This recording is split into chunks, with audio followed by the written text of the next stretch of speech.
Hello, I'm Annie Sloan and I'm thrilled to introduce you to my newest range of paint, satin paint.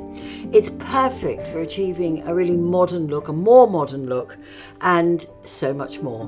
My satin paint comes in a range of really beautiful colours. Today I'm using Cambrian Blue. It's a really beautiful shade. Like all my paint, satin paint is incredibly easy to use.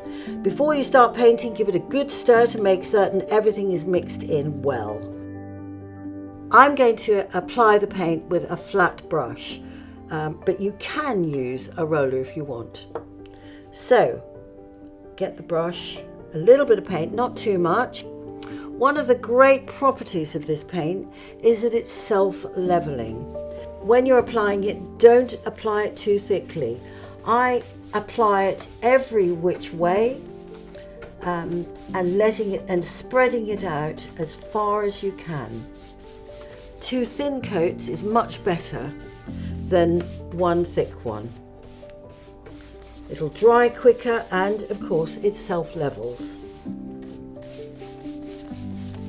You can see how far this is going.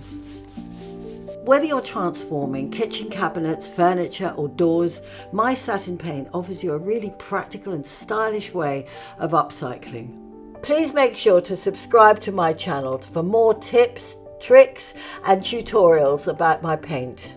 Happy painting!